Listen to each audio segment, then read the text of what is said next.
Namili ako at kinuha lahat ng prutas na nakita ko. Iyan na halos lahat ng prutas na mabibili ngayon sa malaking supermarket dito sa Pransya. Oo, wala nang ubas. Ang ganitong malawak na pagpipilian ay kamakailan lang nangyari dahil karamihan sa pamilyar na prutas ay mula sa mga halamang dati tumutubo sa malalayang lugar at noon ay hindi pa natin alam. Ngayon, wala nang hangganan at ang mga nakakain na halaman ay nakarating na sa pinakamalayo. Pero sa loob ng libu-libong taon, halos lahat ng makikita sa mga palengke ay galing lamang sa mga tumutubo sa paligid. Para mapatunayan ito, aalisin natin sa lahat ng mga prutas na nahanap natin ang lahat ng halos imposibleng mauha noon. Kahit para sa handaan ng prinsipe, noong nakaraang 3 siglo lamang dito sa Pransya. Ayan, nawawala na ang saging, dalandan, presa, pomelo, pakwan, kiwi, mangga, pinya at iba pang kakaibang prutas.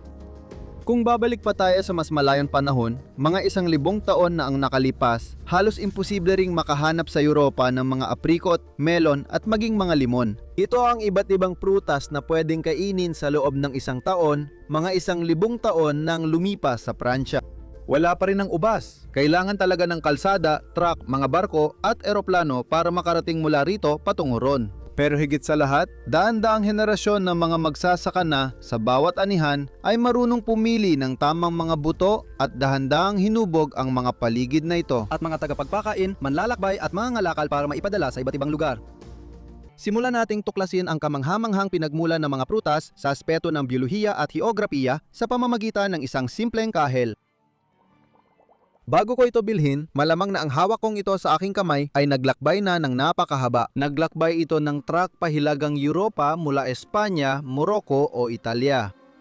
Ang orange na ito ay kabilang sa 75 milyong tonelada ang ani bawat taon mula sa daan-daang libong ektaryang maaraw na taniman.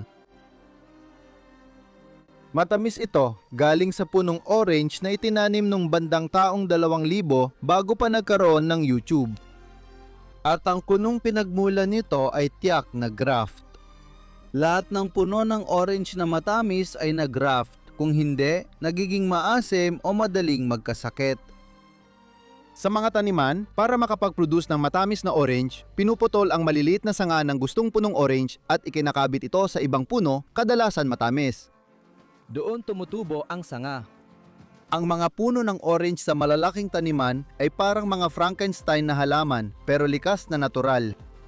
Pwede pa nating balikan ng mas malayo ang pinagmulan ng matamis na orange na ito. Lumabas lang ang mga prutas na ito sa Europa noong ika-5 siglo nang dumating sila sa pantalan ng Genoa at Lisbon sakay ng barko.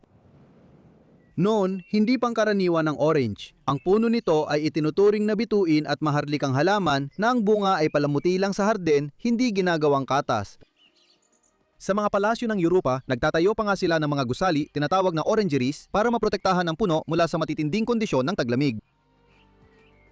Bago ang ika-15 siglo, ang tanging mga orange sa Europa ay mapapait, na galing sa Bigaradier na dinala naman sa lumang kontinente ng mas maaga ng mga Arabo.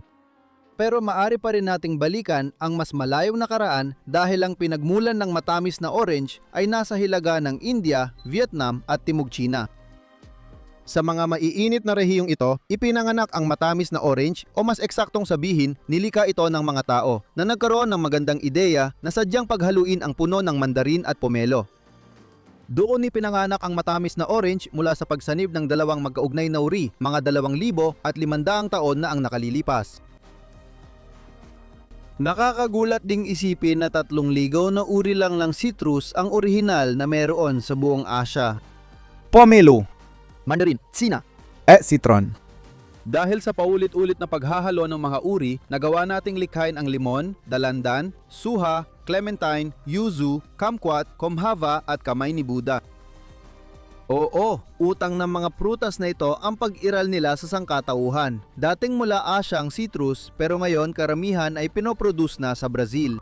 At bago dumating ang mga Europeo sa Amerika, wala ni isang dalandan sa Florida at wala rin kahit isang limon sa buong kontinente ng Amerika. Sa totoo lang, kahit anong prutas dito ay parang hawak mo na ang bahagi ng kasaysayan ng mundo.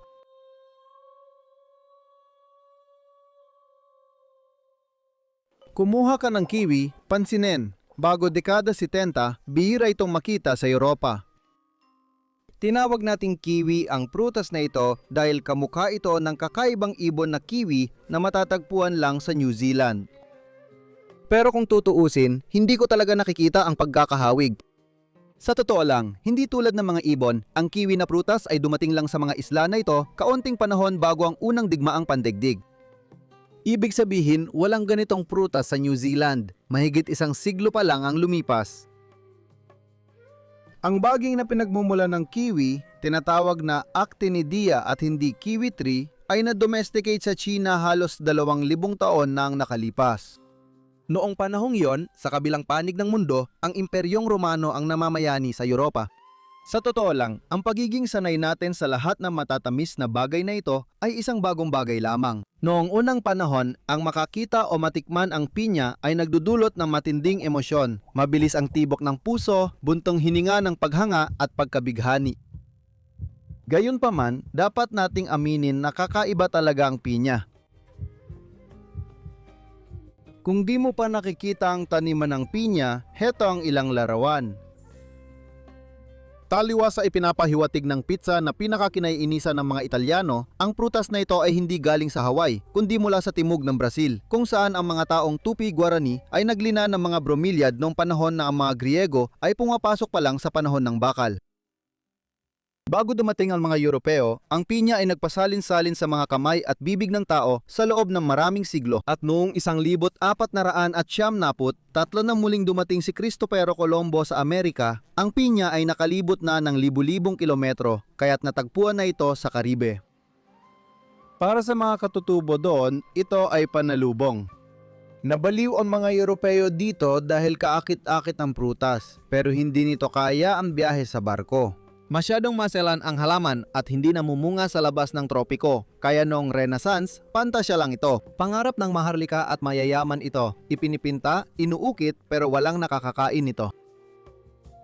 Itong tila may koronang pine cone na parang may korona na siyang dahilan ng pangalan nito, pineapple sa Ingles, pinya sa Espanyol, ay naging isang alamat, ang hari ng mga prutas.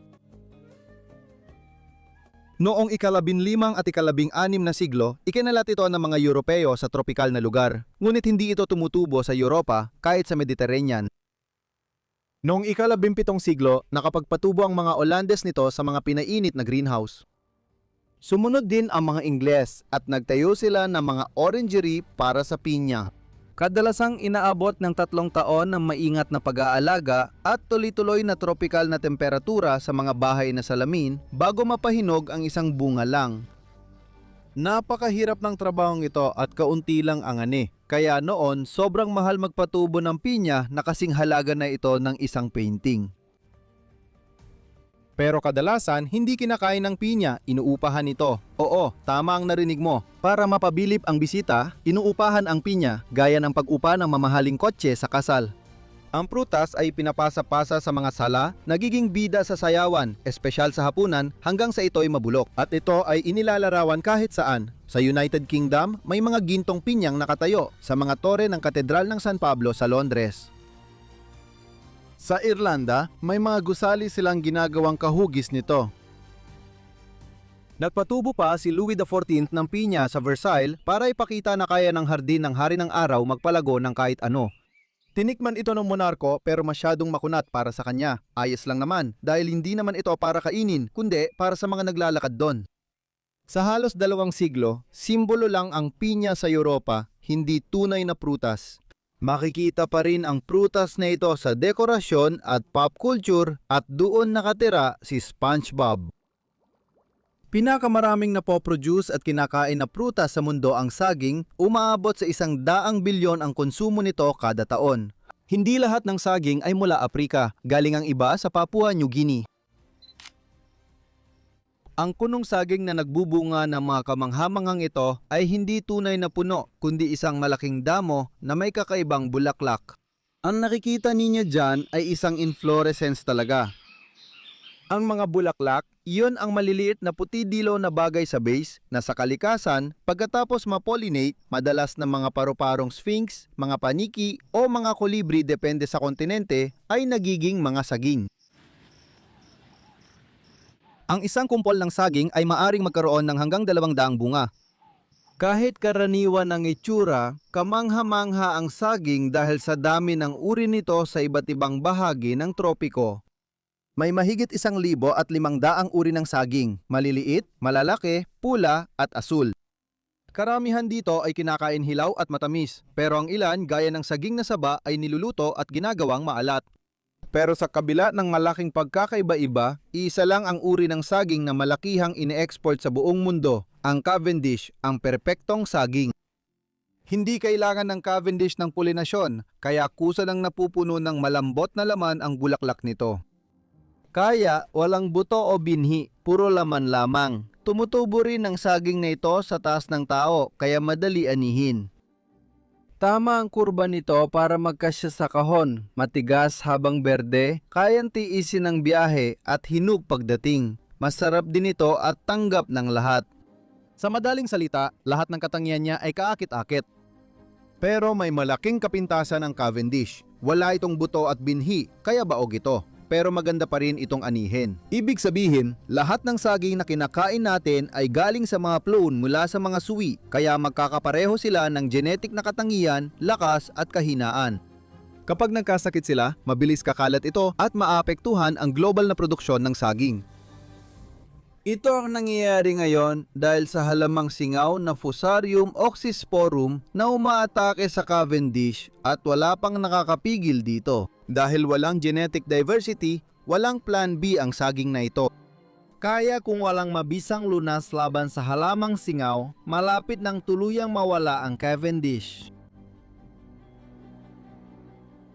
Ngayon, sa iba't ibang bahagi ng mundo, pinag-cruise at sinusubukan ng lahat upang mahanap ang susunod na mapipili, ngunit sa ngayon, wala pa.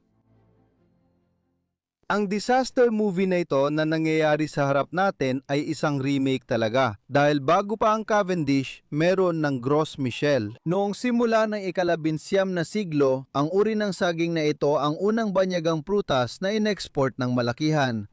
Sa papel, ang Gros Michel ay perpekto rin. Pero ito rin ay naklon mula sa mga saha. At noong dekada 60, halos sa buong mundo ay winasak ang Gros Michel ng isang uri ng Fusarium. Bukod sa Thailand na patuloy pa ring nagtatanim nito, halos nawala na ang variety na ito.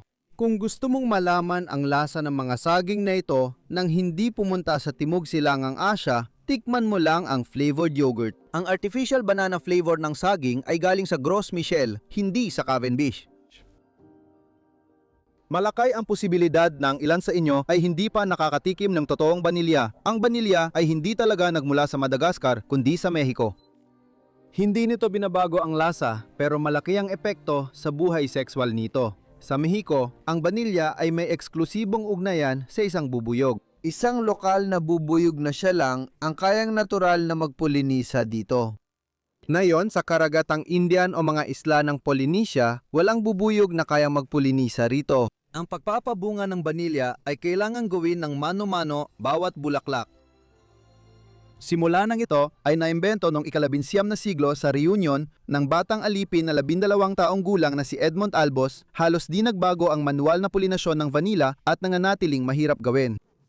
Namumulaklak lang ng ilang araw at sa gabi ang mga bulaklak, kaya mataas ang presyo nito. Sa ngayon, kabilang ang vanilla sa pinakamahal na produktong agrikultural sa mundo. Isa rin ito sa ilang orkidyas na itinatanim para sa pagluluto. Nakakabaliw isipin na ang orkidyas ay kabilang sa pinaka-diversified na bulaklak sa mundo.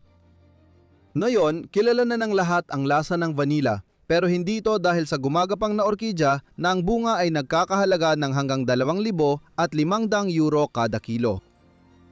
Wala pang 20 taon matapos matuklasan ng manual na pulinasyon, nagtagumpay na ang mga Europeanong kemiko na ihiwalay at dokumento ang pangunahing aroma ng vanilla, ang vanillin. At agad nilang nagawang kopya nito sa laboratorio taong 1,858 yon at ang molekulang ito ang naging pinakaunang artipisyal na aroma sa kasaysayan.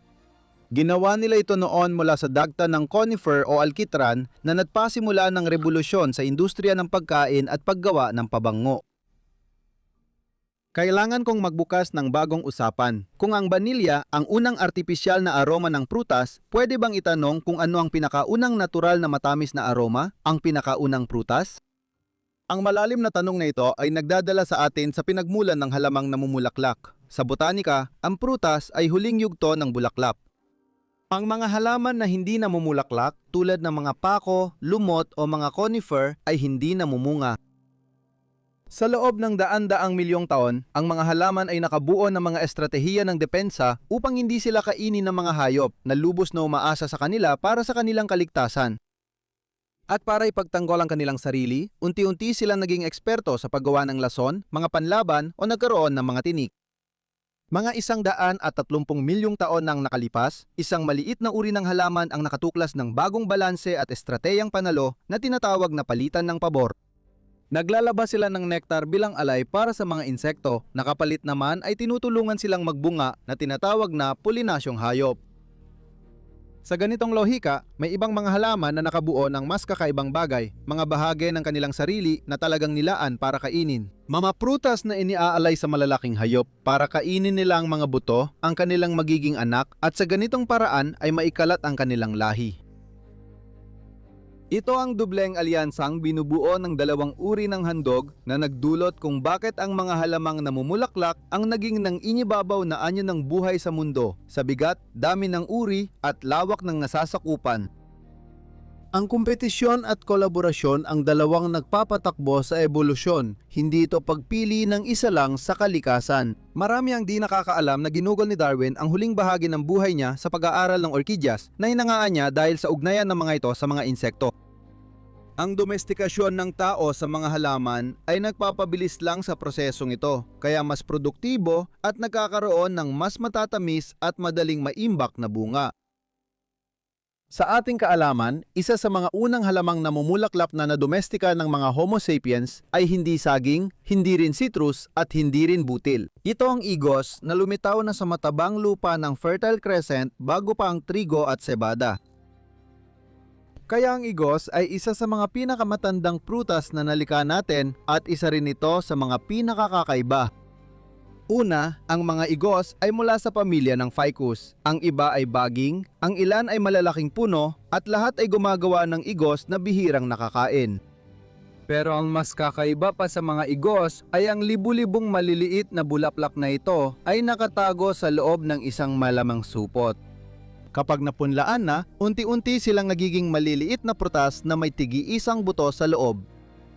Iyan ang tawag na prutas sa agham ng botanika.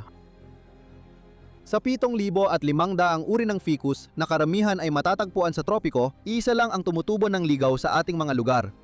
Ang karaniwang igos.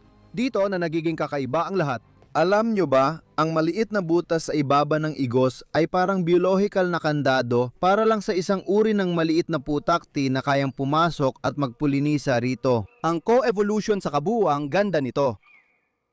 Sa totoo lang, hindi rin bihira makakita ng putakti na naipit sa igos bago kainin. Nakakagulat isipin na sa relihiyong Hudyo, ang puno ng kaalaman sa mabuti at masama sa Hardin ng Eden ay puno ng igos kung saan tumutubo ang ipinagbabawal na prutas. Mas sumikat ang ipinagbabawal na prutas sa mga Kristiyano. Iginuhit sa mga kompyuter mula pa noong 1976 at matatagpuan na sa Normandy mula pa noong simula ng gitnang panahon, ang mansanas ay nagmula sa gitnang Asya. Sa rehiyon kung saan nagtatagpo ngayon ang China, Kazakhstan at Kyrgyzstan. Ang Malus sieversii, ligaw na ninuno nito, ay tumutubo pa rin dun ngayon.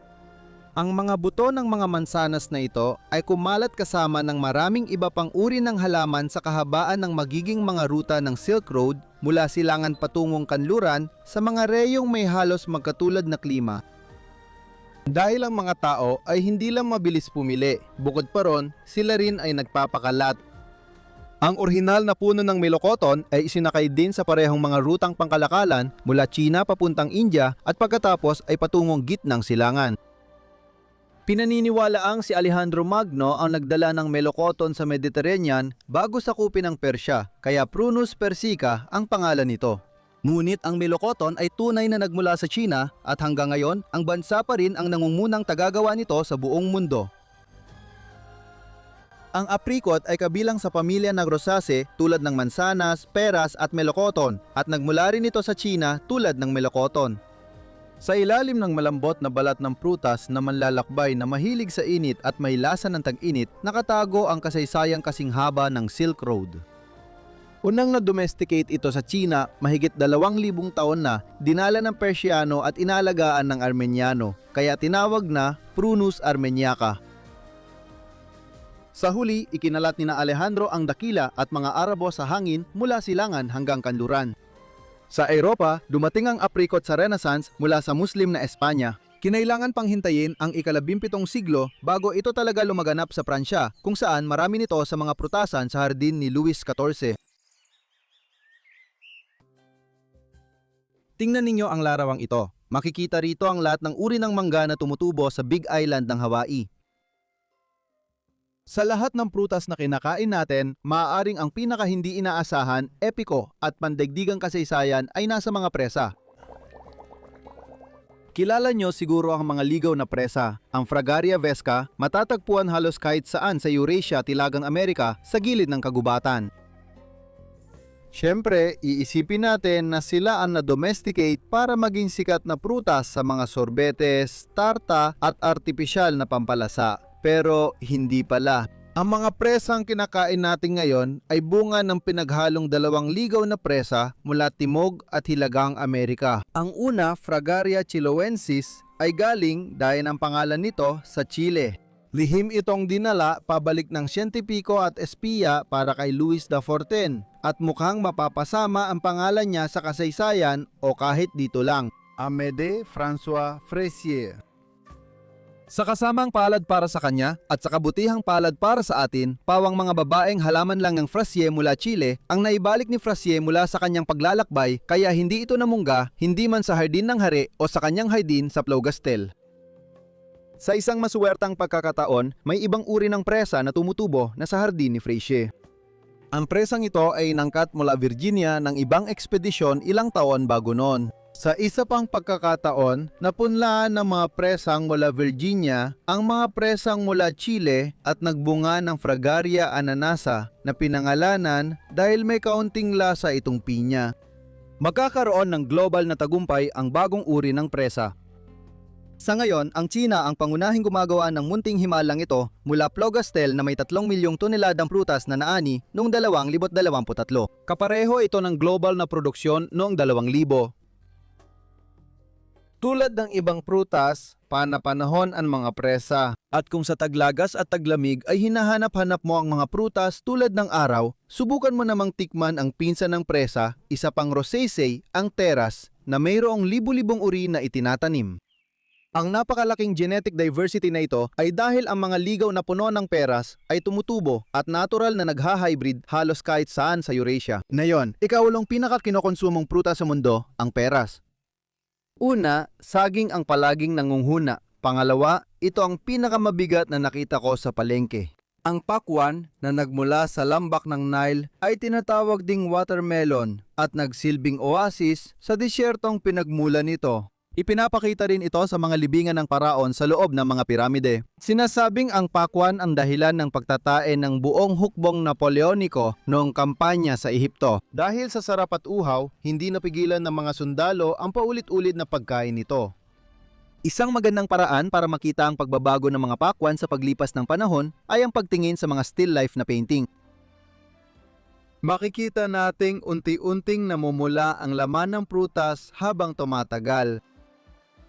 Ngayon, makakakita na tayo ng mga pakwan na walang buto at pati na rin mga pakwan na parisukat ang hugis. Walang genetic manipulation o mahika sa likod ng teknik na ito mula hapon. Palakihin lang ang prutas sa loob ng kulungan. Dahil binubuo ng 70% na tubig, may kakaibang katangian ang pakwan na tulad ng mga likido, kaya nitong halos perpektong makuha ang hugis ng lalagyan nito. Hindi kasing lambot sa hugis, ang melon ay nagmula sa tropikal na Afrika kung saan sa orihinal nitong anyo ay maliit at mapait. Noong ika-5 siglo BCE, pinili ito ng mga Ehipsyo at nakakuha sila ng mas malalaki at matamis na prutas. Pagkalipas ng 5 siglo, matatagpuan na ito sa Timog Italia at nagsisimula ng tumamis. Kailangan pang maghintay ng halos 1,300 taon bago ito makarating sa Pransya matapos itong dalhin ni Charles na pangwalo mula sa Napoles. Ikinukwento na ang labis na pagkahumaling sa prutas na ito ang naging dahilan ng pagkamatay ni Papa Poli Kalawa noong 1470 at ni Clement Ikawalo noong 1605. Maraming mga tekstor nagsasabi na tuwing magandang panahon, ang mga mayayaman ay nakakakain ng 3 o 4 nito sa isang kainan na minsan ay nagdudulot ng masamang epekto sa kanilang pagdumi. Ang mga seresa ay kahanga-hanga dahil mayroong mahigit 600 na iba't ibang uri na nagmula sa ligaw na puno ng seresa na tinatawag ding Prunus avium.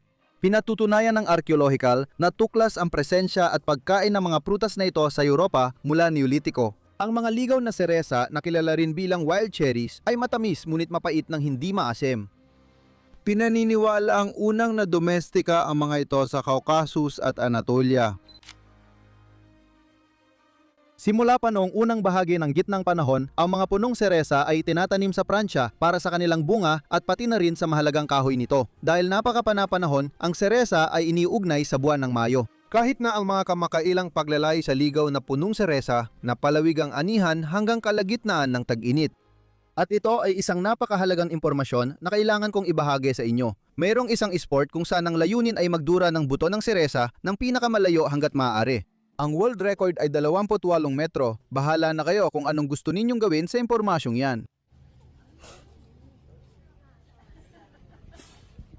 Sa ilalim ng kulay rosas na balat, ang litsas ay may maputing laman na makatas, matamis at may sariling kwento. Galing ito sa timog ng China at ang unang kilalang pagbanggit dito ay lumitaw sa isang Chinese na talaan noong 111 BC. Iniutos ng emperador ang pagtatanim ng 16 na puno ng litsas sa kanyang hardin. Sa Asya, karaniwang kinakain ng pinatuyo ang mga prutas na ito at ginagamit pampabango sa inumin. Minsan, ginagawa rin itong alak ng litsas. Sa Europa, kinailangan pang hintayin ang ika-17 siglo bago nagsimulang iulat ng mga naturalista ang pag-iral ng litsas na ipinakilala noong 1764 sa Reunion bago ito napunta at tumubo sa malaking isla ng Madagascar.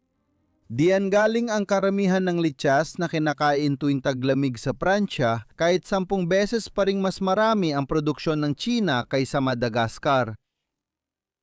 Mag-focus tayo sa mga prutas na tumutubo ng kumpol, gaya ng ubas, habang sinusuri ang kasaysayan nito. Mula pa sa pinagmulan nitong konektado sa alak, naging mahalaga ito sa mga Ehipsyo, Hebreo, Fenicio, Griego at Romano na nagdala ng tanyag na baging sa Pransya. Oo, Italyano muna ang masarap na alak. Tila ang ligaw na baging ay unang na domestika sa rehiyon ng Caucasus at malapit na silangan. Hindi nagtagal matapos magsimulang magtanim ng trigo at cebada. Ibig sabihin, malamang na nauna ang serbesa kaysa sa alak. Isa sa mga natatanging katangian ng ubas at paggawa ng alak ay ang ugnayan nito sa sagrado. Sa relihiyong Katoliko, ito ay sumisimbolo sa dugo ni Kristo. Noong ika-13 siglo, ang buong kaliwang pampang ng Seine sa loob ng pader ng Paris ay inialay sa ubasan. Kailangan pa ng ilang tagutom bago mapalitan ang mga taniman ng trigo. Noong ika-19 na siglo, winasak ng Phylloxera, isang peste na galing Amerika na sumisira sa ubasan, ang produksyon ng ubas sa Pransya. At nakakagulat isipin na ang mga taniman ay nailigtas dahil sa paggamit ng mga Amerikanong punla na kayang labanan ang mga sakit.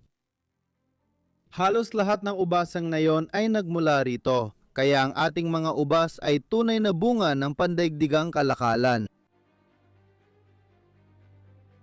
Katulad ng plum, ang Prunus domestica ay prutas na may buto sa loob at kamag-anak ng peach at apricot, ngunit mapanlin lang din ito. Hindi ito tulad ng dalawa dahil hindi ito galing China. Libu-libong taon nang itinatatanim ang mga plum sa Europa at kanlurang Asya. Binanggit ni Pliny the Elder sa likas na kasaysayan ang iba't ibang uri ng plum at ang kanilang kasikatan. Malamang mga Romano ang unang nagpakilala nito mula Syria, ngunit ang mga krusador ang pangunahing nagdala ng punong plum mula Damasco noong gitnang panahon. At mula sa mga punong ito, lumikha sa Europa ng mga uri tulad ng Mirabelle, Quetch at Prundente na kapag pinatuyo ay nagiging tanyag na Prunudagen na madaling itago at nakakatulong sa pagdumi. Para sa akin, ang reyna ko ay ang Reine Claude. Berde, matamis, maasim ang balat at nang ipakilala sa Pransya noong ika-16 na siglo, ipinangalan nito kay Claude, asawa ni François de Per. Ang raspberry, wala mang pangalan ng reyna, ay karapat-dapat dito. Nagmula ito sa Europa at malamig na bahagi ng Asya mula Turkey hanggang Siberia pati sa China at Hapon. Ang mga Griego at Romano ay madalas gamitin ito sa medisina dahil sa astringent at diuretic nitong katangian. Oo, nakakatulong ang raspberry sa pag-ihi. Hindi ko alam yon dati. Noong gitnang panahon, mas minahal ang mga prutas na ito at naging karaniwan na sa mga hardin ng monasteryo at hari. Kahit na ang pagtatanim ng prambuesas ay lumaganap halos kahit saan na posible sa paglipas ng mga siglo dahil marupok ang mga prutas at medyo kaunti ang ani, nananatiling limitado ang dami ng produksyon. Sa kabilang banda, dahil madaling i-freeze ang mga prambuesas, madalas itong ginagamit sa paggawa ng mga pastry buong taon. Sa totoo lang, ang pinakakamangha-mangha sa lahat ng ito ay nasa kabila ng lahat ng yaman ng mga bagay na naiuwi ko. Kailangan talagang aminin na ito ay nananatiling medyo salat kung ikukumpara sa napakalaking iba't ibang prutas na umiiral sa mundo, lalo na sa mga tropikal na lugar. Dahil ang kasaganaan ng mga rehiyong ekwatorial ay nagbigay sa tao ng maraming posibilidad at kaligayahan sa paglilina ng mga ito. Ngunit karamihan sa mga kayamanang ito ay nananatili sa mainit at mahal lumigmig na lugar dahil mahirap i-export at madalas hindi pinapansin. Ang mga prutas na ikukuwento ko sa inyo ngayon ay kabilang sa mga bihirang makalabas ng kanilang pinagmulan. Kahit pamilyay na kayo sa ilan, sigurado akong may prutas dito na hindi nyo pa narinig. Simulan natin sa mga pinakakaraniwan sa mga prutas na madalang kainin sa Europa. Ang igos ng barbary ay galing sa tawag ng mga Romano sa Maghreb. Kahit ng tatlong pangunahing producer ngayon ay ang Morocco, Algeria at Tunisia, ang igos ng barbary ay hindi talaga nagmula sa rehiyong ito. Sa Arabic, ang pangalan nito ay ibig sabihin igos ng mga Kristiyano. Pero maling akala yon. Ang prutas na ito ay hindi galing sa puno ng igos kundi sa cactus. Ang siyentipikong pangalan nito, Opuntia ficus indica, ay maaring makatulong sa atin na mas maintindihan ito, sapagkat ang indica ay tumutukoy sa Indias at sa makatuwid sa mga Amerika. Sa Mexico, ang cactus na namumunga ng prutas ay makikita rin sa watawat ng bansa. Sa ibang parte ng mundo, hindi na ito kailangan dahil itinuturing na invasive species ang halaman sa maraming desyertong rehiyon kung saan ito ay pinakilala, gaya ng Australia, Hawaii, Timog Aprika, Madagascar at Mediterranean Basin. Kapag binalatan na upang tanggalin ang mga tinik, ang mga prutas ng cactus ay naglalaman ng laman sa ilalim ng balat na parang makulay na pipino, matamis, madulas at nakakapresko. Tumutubo halos kahit saan sa mundo ang mga prutas ng dragon na kilala rin bilang pitaya. Matagal ko ring inakala na nagmula ito sa Asya. Ang gumagapang na uri ng cactus na namumunga ay na-domesticate talaga sa gitnang Amerika. Kapag nalaman mong halos lahat ng cactus ay nagmula sa bagong kontinente, hindi na ito nakakagulat. Ang mga cactus na may dragon fruit ay namumulaklak ng malalaki at magagandang bulaklak na mumukadkad lang sa isang gabi para mapollinate ng paru-paro o panike. Bagaman madaling makita ang mga prutas na ito sa ilang espesyal na tindahan, hindi ganito sa ibang kakaibang produkto mula sa cactus. Sa Pransya, halimbawa, halos hindi ka makakakita ng myrtilo cactus na parang mga blueberry na tumutubo sa mga cactus dahil ito raw ay may matamis na lasa na malapit sa lasa ng kiwi. Halos hindi mo rin makikita ang mga prutas ng Sirius ng Peru na medyo kahawig ng mansanas at may matinding asim-tamis na lasa. Dito, malinaw na nasa kategorya na tayo ng mga prutas na banyaga para sa marami sa atin. Kabilang sa mga kakaiba at natatanging prutas na ito, matatagpuan natin ang isa sa pinaka-kontrobersyal, ang durian, na kilala sa sobrang tapang ng amoy kaya ipinagbabawal ito sa pampublikong transportasyon sa Asya. Ang lasa nito ay pinag-uusapan at inilalarawan bilang krema, almendras at matamis na sibuyas. Samantala, ang mangostan ay prutas mula Timog Silangang Asya na parang pinaghalong litsas at kahel at may makapal na kulay ubing balat na nagpoprotekta sa puting laman nito. Makatas, matamis at medyo maasim, kadalasang nagkakaisa ang lahat sa lasa nito. Para sa akin, ipinangako ko sa sarili ko na matikman ito kahit isang beses bago ako mamatay. Sa mga kanistel, cherimoya, lulo at bunga ng baobab na kilala sa pagiging tuyo na parang tisa at kusang nagiging maasim na pulbos parang lemon candy.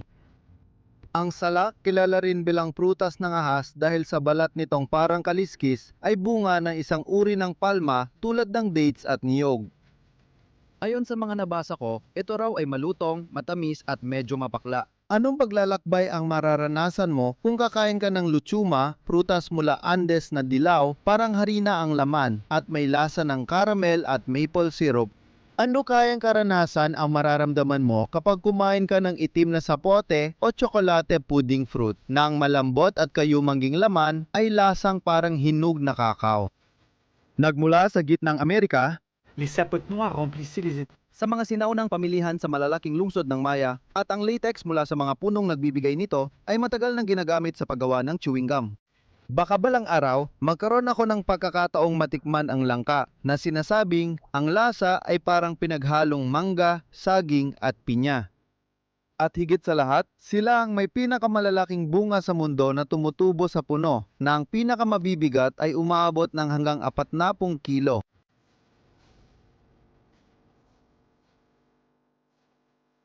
Siguradong may mga kakaiba o natatanging prutas pa akong nakalimutang banggitin. Kaya sabihin nyo sa akin sa komento ang pangalan ng prutas na natikman nyo na at hindi ko nabanggit.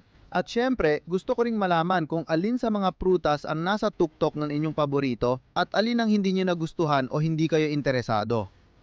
Aminin ko, gusto ko ang hinog na papaya. Para sa akin, ang prutas na ito na na-domesticate mahigit 4,000 taon nang nakalipas sa gitnang Amerika ay siya lang nakapaghinog na, mas kakaiba at masarap ang lasa at texture. Siguro ito ang dahilan kung bakit bihira lang umalis ang mga papaya sa mga lugar kung saan sila itinatanim at inaani, sa India, Brazil o sa Mexico. Sa madaling salita, tiyak na nagtatago sila sa mga prutas na natipon ko rito, pati na ang mga hindi ko nahanap.